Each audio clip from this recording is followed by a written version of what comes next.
The 870th edition of the MMA Gambling Podcast on the Sports Gambling Podcast Network is brought to you by Underdog. Get up to $1,000 deposit match when you sign up at UnderdogFantasy.com using promo code MMA SGPN.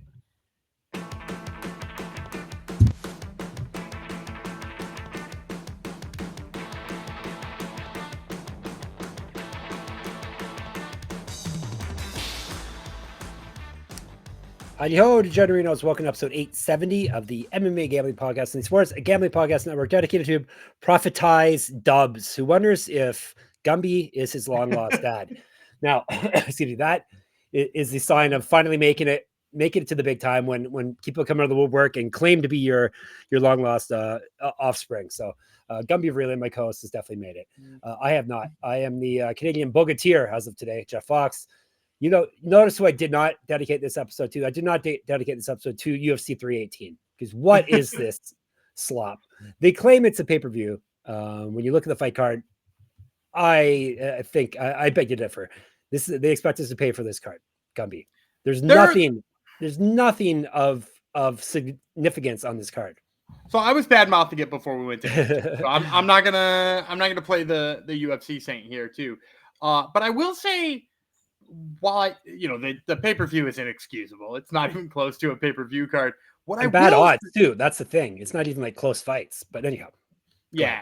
The one thing I do like is the prelims has a lot of like fun prospects on it. It would be like if I was trying to excuse a Apex show and be like, oh, these prelims could actually be pretty great. But not for a pay-per-view. Like it's got a couple of fun prospects and they're fighting each other.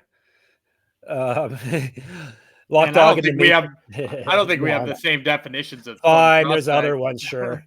Well, you still call Kyler Phillips? No, he's not a prospect. No, but there's even like everyone is so far off from being meaningful. Like we suffer through the UFC Apex slop because we get good pay-per-views, but yeah. This one we get no title fights, no number one. Oh, BMF, sorry. You corrected me already off air. No number one contender fights, like number two contender fights. No, like it's interesting, but it doesn't matter how good it is. We're going to watch it. We're going to bet on it, right? Yeah, that's right. That's right. Before we actually do that, I should, this is a very rare occurrence, so I should bring it to everyone's attention. Gumby's ahead of me in the money race this year for the UFC. So I'll give him his props while I can. He's up $66.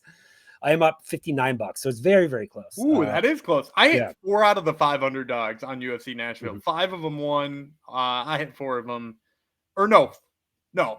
I called for 5 of them, and 4 of them won. Yeah, I hit every underdog, though. Yep. Which is, that's a good night. I'm ahead of you underdog-wise for the year, which is surprising, right? That's weird as hell. I don't know how that's possible. Up 46% to 37%. I'm up 800. You're up 700. I'm up 13% ROI. You're up 7%. We're both doing very well on it. It's confusing as hell, though. I know. It is. Hey, that's why I'm not chalks anymore. Maybe that's because you took Austin Lane. See, the one who doesn't come through, you have to bring up, right? Austin Lane was really bad. You've made horrible plays yourself too. Also, you picked against Walter Walker. How dare you, dude? He looked. When I start picking him, that's when he's gonna start losing. So it's good enough. Like heel hooks don't. Jiu-jitsu doesn't work in MMA, and heel hooks really don't work in MMA. Heavyweights. Oh boy, yeah. Interesting. Speaking of bad heavyweights, we got some coming up, Gumby. We got the worst of the worst heavyweights, and I'm considering whether I should pick him still or not. Because we were bragging about his teammate who was in good shape for moving up to heavyweight, and then promptly got himself heel hooked by Walter Walker. But that person, we're not going to say any names because we're not making plays yet. That person's fighting perhaps the worst heavyweight, and I'm still thinking, should I take the worst heavyweight over that guy? Because that guy looked so bad in his last fight. It's a wild time.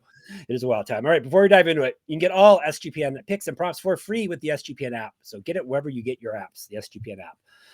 Okay, let's dive into it, shall we? We're the event. You probably think we're talking about PFL, but no, we're talking about UFC. UFC 318, Holloway versus Poirier 3. Every 7 years or so, these guys fight. It's won't even 6 years this time. 7 years. It was 2012, 2019, and now 2025. We're not talking about them today, though. We're going to talk about the 9 fight.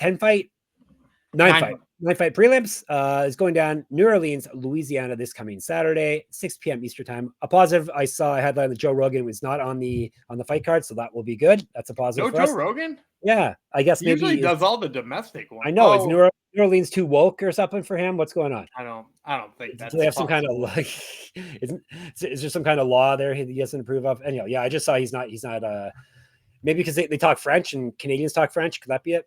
I don't know.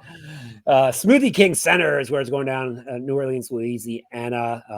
Definitely not a Superdome level fight card. We're starting things off with a favorite of our podcast, Carli Judice. She's fighting in the flyweight bout against Nicolle Caliari. Short queen alert, right? She's like what, 5'2", I think, 5'3", and she's fighting at 125. Nicolle Caliari. So not the shortest of her short queens, but still a short one. Let's break her down by telling you about her first. Caliari. She's actually 5'3". I looked it up. Her nickname is not Robzilla. That's another person coming up. She's got no nickname. She's 8-3. 5 knockouts, 3 submissions. So he's finished every one. She's been submitted once. 0-1 in the UFC. 4-1 over her last 5. She lost her last bout. 1-0 Contender Series. 0-1 in Invicta. Used to fight down at 115, where most 5'3" people fight. 2015 Pro MMA debut. She got outstruck in the UFC and the Contender Series by 1.72 strikes per minute. She's got better grappling stats than Judice. She's at plus 280. Crispy Carli Judice, 4-2 with 4 knockouts, never been finished in a fight. 1-1 in the UFC, 1-2 over her last 3, but she won the last fight via TKO. Yeah, I mentioned I was thinking she was on the shelf forever. She already fought this year. You were right, Gumby, all along. Yeah, like usual. 0-1 in Contender Series, but she still got a contract. Who did she get beat up by? Ernest. Well, it wasn't a beat up. It was a split decision, if I'm not mistaken, and it was Ernesta Caracate. Yep, correct. Judice's coming out looking better than Carnicate probably at this point, I would say. He's fed at 135, 4 inches height, 6 inches to reach over Caliari. 3 years younger, 3 times more active landing strikes. She's outstruck her opponents by 1.17 strikes per minute. Minus 309. Carli Judice moving up in the world, Gumby. Yeah, and I'm gonna go with Carli Judice here to open up the night. First of all, I just really like her striking. I think it's kind of gone underrated despite the, because she lost 2 fights in a row there. She lost her Contender Series fight to Caracate in one of the best Contender Series fights of all time. And then she lost to, Gabby Fernandez in the next one, also a split decision, if I'm not mistaken. So she looked pretty darn good in those fights. The hands got going and stuff like that. And I think her hands are going to be way with the 4 inches of height she's got in, similar reach. And, for Caliari, the path to victory is obvious. She needs to get this fight to the ground. But, we even saw with Gabby Fernandez. Gabby Fernandez didn't do a good job of getting Carli Judice to the ground. And Caliari's a very small 125er. I can kind of see Judice both, first of all, keeping enough length so that those shots come from a far ways away. And then in addition to that, her takedown defense is like 70%, right, on her career. So she's got good numbers in terms of defending the takedowns and against, I don't know, maybe a better grappler than Caliari is. And, Caliari, again, good subs, liked her on Contender Series, but, if she can't get inside, I think she's going to get blasted on the feet. So give me Carli Judice here. Yeah, I agree with all that. Judice, well, striker over grappler almost always. Yeah, she hit hard too. She hit hard. She's a dog. She got that dog in her. She got the size, obviously, and I see her piecing up Caliari. Caliari's too small for this weight class. Judice's big for the weight class as well, so I think that's a bad combination. And I think she's just going to put it on her on the feet. And as Gumby said, she's shown that she can keep the fight standing when need be. So Judice, Crispy is the pick. I saw people in the Discord in on Caliari, though, so interesting. I mean, if you're going to get in on her, the one thing I will say, just get in on her submission line, because I don't think she'll have enough control to win this fight at all. But, I could see, if the fight did hit the ground for a second, she pulled a quick submission, because that's what she did to, if I'm not mistaken, she's the one who beat Corinne Laframboise, right? Right, yes, yeah. On Contenders. And when she wasn't pregnant, yeah. Yeah, she just got her down for when she wasn't pregnant. Yeah, when she just got her down for a split second, threw up the armbar and got her. So, maybe she scores a quick submission, but yeah, I don't think that's very likely. Yep, Judice is the pick, and we were 7-0 on our consensus picks last week, so it's good when we agree here. All right, Brazil versus US next, 185. Brunno Ferreira, Jackson McVey. Jackson McVey is hopefully getting a chance to actually make his UFC debut here after having his fight canceled, 2 weeks ago, something like that. He's the Moose, 6-0, 3 knockouts, 3 submissions. So he's finished everyone he owes his rounds. This is his short notice debut, technically. Used to fight at 200 pounds, 6 inches of height, 5 inches of reach over Fea, 7 years younger, plus 525. The Hulk, 13-2, 9 knockouts, 4 submissions, been knocked out once, submitted once. He owes his rounds as well. 4-2 in the UFC, 3-1 over his last 4, submission win in his last bout, 1-0 contender series, regional champ, minus 530. Not taking a short notice debuting fighter, a fighter that just basically cut weight and didn't get to fight. And Ferreira is ferocious on the feet. I know he's always drastically oversized though in fights. So usually isn't an issue for him. He knows how to get inside. This is a tough one for McVey. Give me Ferreira. Obviously, I don't like the line, minus 530. I think McVey is a bit better than that, especially considering he's way bigger, way younger, but I got to pick winner, and Ferreira's my winner. I don't think he's much better than that. I'm gonna be honest. Okay. No, and it makes me feel better. And historically, if you remember when he was supposed to fight Chris Ewart, which by the way, Chris Ewart, who badly missed weight for that fight, I think it was 8 pounds, did get his spot back on the contender series. So he's gonna be fighting week 1 on contender series. I guess that's good. They released him from the UFC and are gonna give him a full camp and a chance to get the thing done. So a little update on that side. But when he was gonna fight Ewart, I liked his chances to just get Ewart down one time. Because, Chris Ewart, not a great in terms of takedowns. We've seen people take him down. But, Brunno Ferreira is kind of like a sneaky good grappler. I think people forget how good he is on the mat. And, if you've watched McVey, pretty much his path to victory is get you to the ground for a second and find your neck. Look for long darts chokes and stuff like that.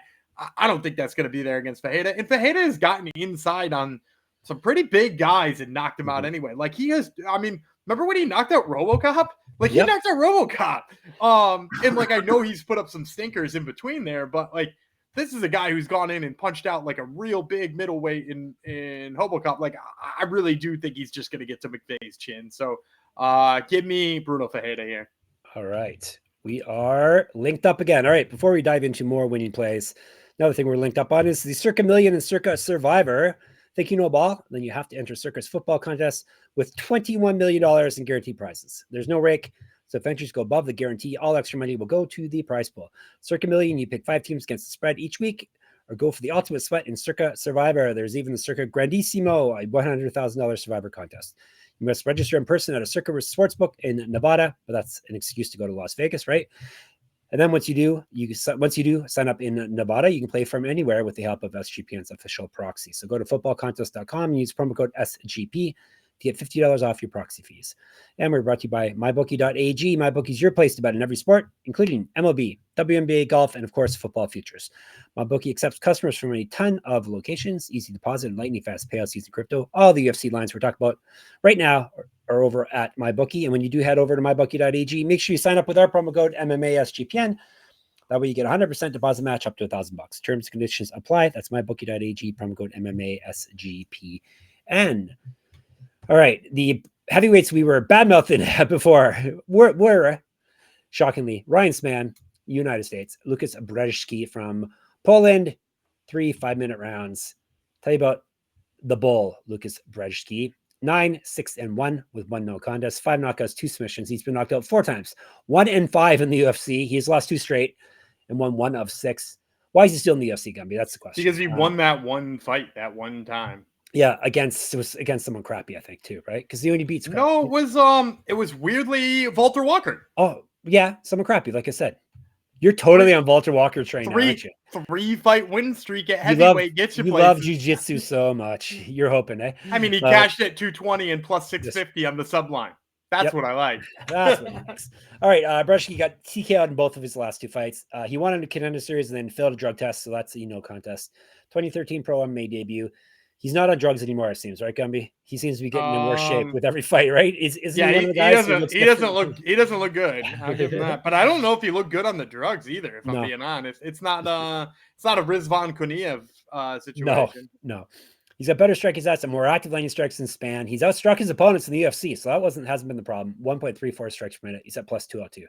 Superman Spam. I think he should hand in his cape, but 22-11, 6 knockouts, 13 submissions. He's been knocked out 5 times, submitted 3 times. 8-6 in the UFC, 1-4 over his last 5. Got knocked out in his last fight. Used to fight at 185 and 205.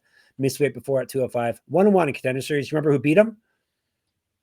I don't, but it's got to be like one of the first Contender Series, right? Yeah, because he's been around for a while. Let me see. Ryan Spann. I have to look it up because I always expect Gumby to have the correct answer, and this time he did not. For a change, it was Baby K, wasn't it? He beat Emiliano Sordi, and you're right, Carl Robertson. Yeah, Baby K. You remember the nicknames? That was 2017. Wow, long time. LFA champion, a regional champion as well. 2013 Pro MMA debut. Based on the last weigh-ins, he was 15 pounds heavier than Brzeski. The old light heavyweight somehow was 15 pounds heavier. He's in his Brzeski fought at light heavyweight for years too. Sure. An inch height, an inch reach over Brzeski. Better grappling stats. He's been outstruck in the UFC by 1.01 strikes per minute. Minus 210. Do we really want to pay minus 210 and Ryan Spann gonna be at heavyweight? I mean, I like fading Łukasz Brzeski at that price. Yeah, and like, look, his debut didn't look great, right? Yeah. He didn't get the takedowns on Waldo Cortez Acosta, wound up having to box with him. And the boxing of Waldo Cortez Acosta continues to look mildly better than I ever give it credit for. And, now the takedown defense does too, in retrospect, because didn't he go down and stuff? What was it? Spivak a bunch of times on the takedowns, like when we thought he'd struggle with those. So, maybe that loss aged pretty well. Meanwhile, like 3 of his last 4 fights have seen Łukasz Brzeski get flatlined. The only one that's worked is basically when Walter Walker exhausted himself and fell down. And he won that one by decision, despite the fact that Walter Walker could barely stand up, never mind fight. So, like, Brzeski doesn't have, a really wide skill set. His chin is questionable, and I know that Ryan Spann kind of disappointed in his debut, but like, before that, he was looking fairly good at light heavyweight too. I know this was like a new push for the Fortis MMA guys to go up to heavyweight, but he put up a pretty good fight against Owen St. Preux, wound up guillotining him. Like, he's got sharp sub skills. And like, there's a good chance he catches Brzeski's chin anyway. So yeah, I'm going to go Ryan Spann, but to your point, like, yeah, maybe not my favorite play of the week. No, I was trying not to take him, but you're really going to have to. Like, Brzeski's bottom of the barrel here. Yes. He's only beaten a guy who got tired. Yep. Bottom of the barrel. All right. Bounce back fight for Ryan Spann. We are, this is one of the ones, like, I don't want to pick either of these guys too, but we have back-to-back fights. This usually doesn't happen on pay-per-views, but Jimmy Crute, Australia, Marcin Prachnio from Poland. Do you want to pick one of these guys? I thought we were one fight later and like one fight later, there's one guy I really want to take. Yes. But so like you sort of surprised me with that preface. Yeah, there's a guy on here I like. Yeah. Of course. Okay. All right. Prachnio, 17-8. 11 knockouts, 1 submission. He's been knocked out 4 times, submitted twice. 4-6 in the UFC. Loss over his last 5. 4-6 over his last 10. He's got submitted in his last bout. It's back in July of 2024, not quite 2014. He's fighting 185 in heavyweight. 4-0, one championship, the biggest promotion in the world. Regional champ, 2013 Pro MMA debut. An inch taller than Crute. Better strike stats, more active landing strikes, and he's outstruck his opponents by 2.33 strikes per minute. He's at plus 266. Jimmy the Brute Crute. 12-4-2, 5 knockouts, 4 submissions. He's been knocked out twice, submitted twice. 4-4-2 in the UFC. He's 0-1-2. Somehow he's got 2 draws over his last 3 fights. Over his last 3, 0-3-2 over his last 5. Draw in his last fight. He's not lost since July 2023. He's not won since October 2020. 1-0 Contender Series, a regional champ. 8 years younger than Prachnio. He's outstruck his opponents by 0.74 strikes per minute. Better grappling stats than Prachnio, minus 290. Now, I was pondering this one, but I got to go with Crute. Prachnio can't keep the fight on the feet. He can't stuff takedowns, and Crute's going to take it. Crute's not horrible on the feet as well, but hopefully he just takes him down and finishes the fight down there. Yeah, I went back to look at some stats to be like, are there fights with Marcin Prachnio where I could like see him fail to defend a takedown where I'm like, okay, then I'll feel better about him. And then I was like looking through the stats. I was like, he gave up a takedown to Ike Villanueva, the bare knuckle boxer guy. Yeah. And like, I like Ike Villanueva, but Ike Villanueva is just a boxer. And like, to see him score a takedown in there, you're kind of like, man, what is Prachnio doing? And then, like, there are other fights where you see Prachnio give up 6, 7 takedowns. He looks like a fish out of water on the mat. Yeah. He actually was the recipient of one of our biggest cashes on this show. Do you remember when we got Modestas Bukauskas by submission at 12-1? And again, Bukauskas hadn't had a sub in a while, and I'm like, but this guy will give you a sub, is the thing. And in I think people forget how good Jimmy Crute's jiu-jitsu game is too. Mm-hmm. Remember, this is a guy who submitted Paul Craig, which like beating Paul Craig at this stage, not crazy, but like back when Paul Craig was in his heyday, even him was impressive. Submitting him is even crazier. Yep. And that's like the submission game he brings. So yeah, I'm here for the Crute. All right. Jimmy the Brute Crute. We're both in on him. All right. This fight, you want to pick someone in this one, Gumby, right? Oh yeah. Yeah, this is my guy. Adam Fugitt. It must be Adam Fugitt you want to pick. I do like Adam Fugitt. He gives a good interview too. He does. He's from the United States. Islam Dulatov. He's from Germany. They're fighting 3 5-minute rounds. Is it Germany? Is that a German flag? Yeah, it's a German flag. Yeah, it's a German flag. They're fighting 3 5-minute rounds at 170. Let's break it down by telling you about Mr. Crute. Not Mr. Crute, Mr. Fugitt. 10-4, 5 knockouts, 3 submissions. He's been knocked out twice, submitted once. 2-2 in the UFC. Lost win over his last 4. 6-2 over his last 8. He's not lost since June 2023. He has welterweight championships on his mantle. Correct. Get all their merch at sportsgamblingpodcast.com/store. Get sticky. He's fight at 185, 2 inches of reach over Dulatov. He's outstruck his opponents by 0.24 strikes per minute plus 500. I was wearing my Get Sticky shirt the other day, and my mother-in-law's like, "Who's Gumby?" How to explain to who you were, Gumby. As if she doesn't know. The Ripper Dulatov. 11-1, 7 knockouts, 4 submissions. He's never been finished. He still has his rounds, though. This is his debut. He 1-0 in the Contender Series. He's won 11 straight fights. He lost his debut back in September 2019 and has not looked back. He's fought at 145 and 155. 2 inches height over Fugitt, 9 years younger, better striking stats, 3 times more active landing strikes. This is all very small sample size, but still. Better grappling stats. He outstruck his opponent on the Contender Series by 8.78 strikes per minute, minus 530. That's a hefty line for a newcomer, right? And that was Vitillo Antunes too, who is like not a joke. And that's what Dulatov did to him. No, it's Dulatov all day here today.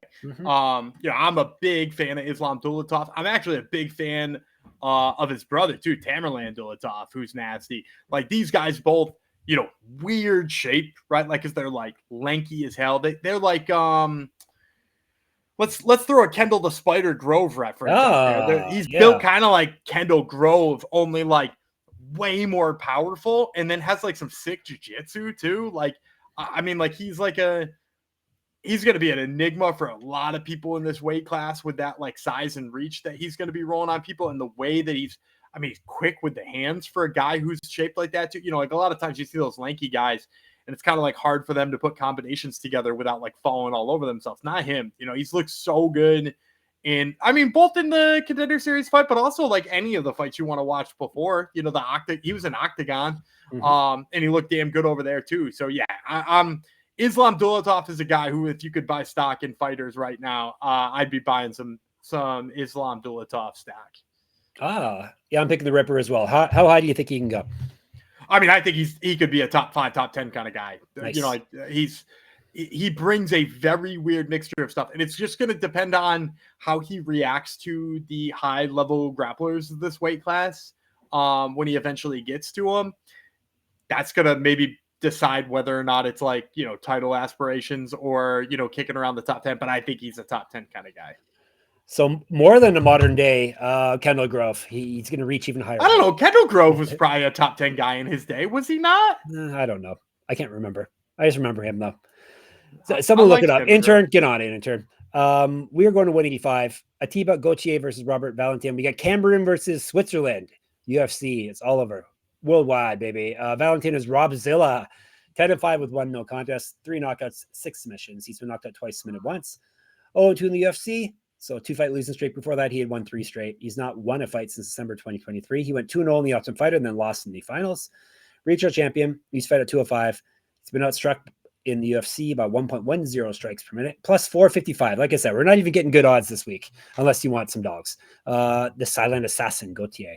7-1, 6 knockouts. Never been finished in a fight. You owe us rounds, sir. 1-0 in the UFC, 1-0 Contender Series. He's won 6 straight, all via TKO.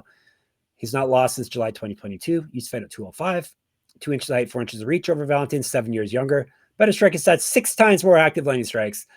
He's outstruck his points by 3.83 strikes per minute, minus 514. Gautier all day. He's just way too good a striker, maybe not good, powerful striker for Valentin to handle. So give me Gautier. I'm going to go Valentin. Oh, you crazy man. You could call me crazy, but like, hey, let's remember your Oban Elliott pick when you called me crazy for picking Ko too.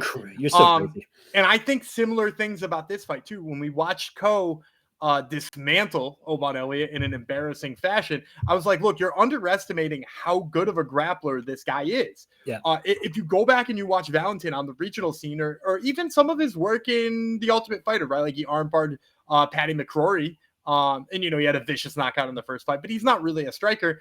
And then his first 2 fights in the UFC, which I think is what's got this line where it is. Yeah. He fights wrestlers. He fights Ryan Loder, who's an incredible wrestler. He fights Therese Finney, who did he beat Therese Finney? No, probably not. He got held in place for like 13 minutes, but he landed the only damage that was in the whole fight. And if he had opened up with some of those elbows earlier, he probably would have stole a second round in there. And so, like, for me, like, he's finally getting a striker. He's finally getting a guy who he has the grappling advantage over. And I wanted to remind myself, because I saw, the 91% takedown defense of Ateba Gautier. And if you go back and you watch his Contender Series fight, he stuffed 10 out of the 11 takedowns from Yura Naito. Now, Yura Naito, not known for his grappling abilities, but if you watch the first takedown, that's the one that lands. Yura Naito gets in on a takedown like 3 minutes into that fight or 2 minutes into that fight, and Gautier has no idea how to get off of his back. He basically just lays there and gets beat up for the rest of the first round, and then comes out in the second and is like, clearly his corner yelled at him, like, don't get taken down again, you're going to lose this fight. But like, that's Naito, who just basically threw punches from guard. He's now going to have to deal with somebody who slices through the guard and who throws mean elbows and is looking for Darius chokes and is looking for, all kinds of other things. And it's been damn good at getting them too. Like, go back and watch his fights in Aries. Like, he is a beast at looking for submissions. I'm just saying, like, we've got a guy who looks like a relative novice when the fight hits the mat and a guy who looks pretty damn good when he's on top. I'm going to take the, what did you say, plus 455 on that? Yep. Why not, right? Yeah, Why not, Gumby? Go for it. We did it before. Gumby always lives and dies in Grappler Hill, so we'll see. We'll see how she goes here. Francisco Prado is in the next fight. He's from Argentina, so you know where he's fought, what promotion he's fought in. Samurai. You got it. He's fighting 170 against Nikolay Veretennikov. He is from Veretennikov from Kazakhstan. Let's break her down. We finally got close odds here. Veretennikov, 12-6, 9 knockouts, 1 submission. He's been knocked out twice, submitted once. 0-2 in the UFC. Before that, he had won 3 straight fights. Got TKO in his last fight. He has multiple regional championships on his mantle. Correct. Get our merch, sportsgamepodcast.com/store. 0-1 in Contender Series. Gumby, who do you lose to? Is he a Billy Goff loss? Oh, you're gonna make me look it up. You're gonna make the intern. Look it up again. We should have a summer intern, should we not? He lost to. He shouldn't be in the UFC if he lost. Billy Goff. No, he didn't. He lost to someone much better than Billy Goff. Much better than Billy MM. Oh, Michael Morales. That was the Michael Morales fight. Yep. Yes, that looks. Who did Billy Goff beat? I'm not gonna look it up. Somebody like Veretennikov. Veretennikov used to fight at 185, 2012 Pro MMA debut, 3 inches height, 5 inches of reach over Prado, plus 125. Francisco Prado, 12-3, 6 knockouts, 6 submissions. He's finished everyone. He's never been finished himself. 1-3 in the UFC. He also has lost 2 straight and only won 1 of 4. He's not won since July 2023. However, he's a 2-time Samurai Fight House champion, 2 different weight classes. He fought at 185 and 170, so he was a champ at both. Get back, spreadsheet, get back. What can I tell you? 13 years younger than Veretennikov, more active landing strikes, better grappling stats, minus 133. Finally, a close line, I guess, because both guys are winless in their last 2. Yeah, but Prado's looked a lot better. Although, didn't you take Prado when he Here you go again. He recently got blasted in? What are you doing? I know I had the other side because I was like, "You're not taking Prado. You're not taking Prado here." Hang on, worst. I'm so nice to you, and you're the worst. It was Zellhuber. Zellhuber, yes, it's true. I remember now. Yeah. Oh, also, I looked up who Billy Goff beat on the Contender Series, and it was Shimon Smotritsky. So, similar sounding name to Nikolay Veretennikov.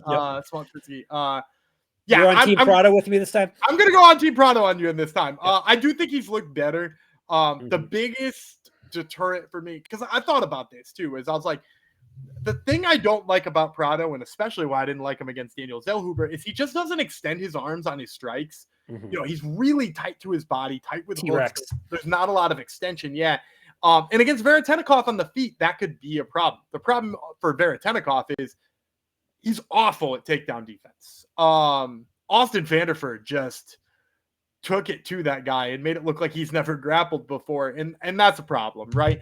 And I think we haven't seen a lot of grappling from Francisco Prado in the UFC, but he is a guy who does have a decent bit of grappling in his past, some pretty good submission skills as well. So like, I think the idea of Prado just like grappling his way out of this one, and you know, he's got big power too. That's worth noting too. And I think he either finds a home or finds a takedown. Yeah, he's got as many submissions as knockouts, 6 submissions, 6 knockouts. So he knows what he's doing on the ground as well. Yeah, Prado's my pick as well. Way younger, which helps. And he's a finisher, which is good as well. So, and he fought in Samurai Fight House. So come on. Yeah. What more do you want? All right, before we dive into the last couple picks for the prelims, let me tell you about Underdog Fantasy. Underdog Best Ball Mania is happening all summer long, giving away $15 million in prizes, including a $2 million, not a $2 million, $2 million to first place. No waiver wire, no arguments about trades. Best ball is the best way to play fantasy football. Underdog is also a great place to play pick'em, as Gumby will tell you right now with a winning play. Yeah, not a lot of sports going on towards the end of the week unless you're real into NBA Summer League or golf. So, you know, obviously we got the Open champion this weekend. I think I'm going to go with my guy, Shane Lowry. I like his lower than 70.5 strokes in the first round. You know, obviously it's a tough course, but I think him playing pretty close to home, I like his chances here to stay under 70.5. Guess who wrote an article last night that Shane Lowry is going to be top 5 after round 1? This guy. Ooh, that's bold. That's bold. Plus 1,000. He hasn't been playing great, but I do think under or lower than 70.5 is a good play. Yeah, he's done that 3 or 4 times, I think, at the Open. See, I know my golf now, apparently. Anyhow, when I hit my plus 1,000 bet, I will let everyone know. But back to Underdog Fantasy, you can play golf there as well. So sign up with the code MMASGPN. That'll be you claim your special pick and first time deposit offer up to $1,000 in the bonus credit. So underdogfantasy.com, promo code MMASGPN. And you've heard us talk about Rhythm before, and they just dropped a game-changing feature called Power Trends. It's essentially the best of the best of what their house model has to offer. These are AI detected patterns where Rhythm's model has consistently won and has a high ROI. Think a strikeout prop that wins 59% of the time when the line and win probability hit a certain range. Power Trends are updated daily and exclusive to Rhythm. No touts, no noise, just clean data-backed bets. Here's some stats for you. MLB Power Trends are 254 and 147, which is a win rate of 63% and an ROI of 4.5% in their past 400 bets. And WNBA Power Trends are 35 and 20 since launch, 63.64% win rate, 20.7% ROI. So download the Rhythm app, check out Power Trends, and start betting smarter. You know we will be. Did you get the Shane Lowry off Power Trends? Probably not, right? No. But I did recently get Kelsey Plum. You know, her line on Tuesday was set at 17.5 points, and Rhythm alerted me that that's pretty absurd, and she went off for 20 on Tuesday. So shout out to Rhythm. Boom. 7-day free trial by going to sportsgamblingpodcast.com/Rhythm, RITHMM. 2 fights left. I guess this one could be at one point in time a Apex main event. Marvin Vettori from Italy, Brendan Allen from USA. You got it. 185. Let's break it down. So it's a good pay-per-view if these guys are on the prelims, right? All right. Vettori is the Italian dream. I don't know whose dream it is, but nonetheless, 19-8-1, 2 knockouts, 9 submissions. He's never been finished. He's durable, to say the least. 9-6-1 in the UFC. He has lost 2 straight, won 1-3 and 2 of 6. 1 of 4, excuse me, 2 of 6. He has not won since March 2023. Used to fight at 170 and 205. Regional champion, missed weight at 170, but that doesn't matter at this point. He's been a long time 185er. 2012 Pro MMA debut, more active landing strikes than Allen. He's outstruck his points by 0.17 strikes per minute, plus 185. All in, Allen is 24-7, 5 knockouts, 14 submissions. Been knocked out twice, submitted once, 12-4 in the UFC. He's lost 2 straight. Before that, he won 7 straight. He's fight at 170 and 205, just like Vettori. LFA champ, regional champ, 2015 Pro MMA debut, 2 inches taller, an inch of reach over Vettori, 2 years younger. He's been outstruck by 0.12 strikes per minute, minus 198. Allen's had his time in the sun. He had his run. It ended, sadly, but I still think he's better than Vettori at this point. Pretty much it. They're kind of similar strikers. Allen's more dangerous, I think. Better grappler. and more dangerous actually on the feet too than Vettori at this point. So I like Allen to take care of Vettori here. I'm gonna go Vettori. Really? Allen's looked really bad in his last. He has, fights. but like Vettori, really bad. Yeah, but like, so who is Vettori lost to? Go ahead and read out the list of people he's losing to. Like, it's the top of the division every time he loses. Yeah. You know, like he's not out there losing to. I mean, Brendan Allen arguably lost that fight to Chris Curtis, right? Like Chris Curtis outstruck Brendan Allen pretty handedly at 185, and like again, Chris Curtis probably should have been in, and he knocked him out the first time they fought, and then the second time he outstruck him. And in that second time, Brendan Allen got 5 takedowns, right? And it was still a split decision. That's how close it was in terms of, because he got so badly beat on the feet. And like when you take away those takedowns, right? Because he's not taking, he might be a better jiu-jitsu specialist than Marvin Vettori, but he's not a better wrestler than Marvin Vettori, right? Vettori continues to be a better wrestler. I mean, like, you go back and watch Brendan Allen fight Jacob Malkoun and get taken down 7 times in that fight. And like, to me, Brendan Allen has just always had the out of being like, okay, well, if it's grappler versus grappler and I can't get it down, I'm the slightly better striker than Paul Craig. I'm the slightly better striker than Jacob Malkin. You know, like I'm better strikers than those guys. Is he a better pressure fighter and striker than Vettori? Like, I think Vettori could hang with Chris Curtis on the feet, and Chris Curtis did more than hang with Brendan Allen on the feet. So, you know, I think Vettori probably, first of all, is going to be in the better grappling positions because he's the better wrestler. And then in addition to that, I think his pressure and his boxing is probably too good for Brendan Allen. So I'll take the dog money on Marvin Vettori. Imagine, never thought I'd see the day that you're defending Marvin Vettori, but we'll see. Yeah, it's not great. But like, no, but like you said, Allen does not look good. And this is middleweight. You don't need to be great. Nope. All right. One of these guys in the next fight's great, right? Or at least fun. Kyler Phillips, United States, Vinicius Oliveira, who you probably don't know who that is. I'll let you know who that is in a second. He's from Brazil. 3 5-minute rounds. Tell you about the Matrix, Kyler Phillips. 12-3, 5 knockouts, 2 submissions. Never been finished in a fight. 6-2 in the UFC. He's won 3 of 4, but he did lose his last fight. 0-1 and tough. 1-0 contender series. 2 inches reach over Oliveira. Better strike sets. More active landing strikes. He's outstruck his opponents by 1.81 strikes per minute, plus 135. Lock dog, baby. LOKDOG. He's 22-3. That's Oliveira. 16 knockouts, 2 submissions. He's been knocked out 3 times. 3-0 in the UFC. He's won 5 straight and 11 of 12. 1-0 contender series. Regional champ. He's fed at 125. 2015 Pro MMA debut. An inch of height over Phillips. He's outstruck his opponents by 2.15 strikes per minute. Minus 139. We're in on Lock Dog, right, Gumby? Yeah, I'm in on Lock Dog. Yeah, I'm in on Lock Dog. Yeah, I mean, like, it's a tricky one for me because Kyler Phillips is such an anomaly. And I don't mean that, you know, he shows up with skills you're not used to or does this thing or does. I mean, he's an anomaly because he's like is in the perfect mental space or in the worst mental space you could possibly be for fights. And it seems like it just oscillates between fights and you never know what version of him you're getting. But in that fight with Rob Font, it really did feel like he kind of faded down the stretch and couldn't put it together. By the way, I had Rob Font in that fight too.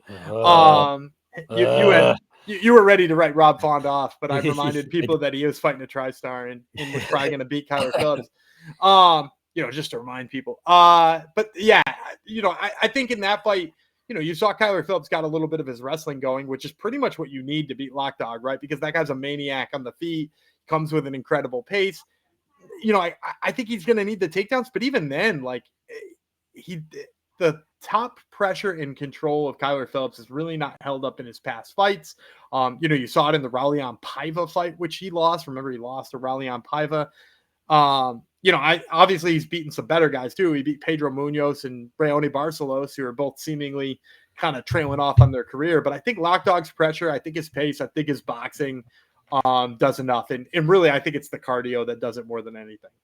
Yeah, he's just too dangerous not to pick at this point. He's not getting knocked out by Phillips, so I don't see Phillips beating him. So Oliveira is the pick. All right, recap. Oliveira, both in on him. He's got Vettori. I got Allen. We got Prado. He's got Valentin. I have Gautier. We both have Dulatov. Both have Crute. Both have Spann. Both have Ferreira. Both have Judice. So if you don't want to choose between which parent you love most, just pick all the ones that we're consensus on because we're really good on consensus picks there. All right. back tomorrow with the amazing pay-per-view. It's a pay-per-view. It's got to be amazing. The top 5 fights. Until then, we'll be in the Discord, sportsgamblingpodcast.com/Discord. Hit us up on the YouTube comment section, MMA Gambling Podcast. Twitter, SGPN MMA. He's at Gamble Responsibly, and I'm at Jeff Fox Writer. Jeff Fox Writer on Instagram. Head over to my Substack, moneymma.substack.com. Enter my free UFC 3 team pick'em contest there. Listen, get more Gumby in your ears at Top Turtle MMA. Who's on it this week, Gumby? Carli, Judice, and Robert Valentin, who we talked about, both of those guys. And you pick both of them. You don't always pick who's on your show, but you pick both of them this time. And of course, sportsgamblingpodcast.com, sportsgamblingpodcast.com/store, sportsgamblingpodcast.com/Patreon. As I said, back tomorrow, it'd be Danzilla. And who should I be? The Ripper, Jeff Fox. We'll talk to you then.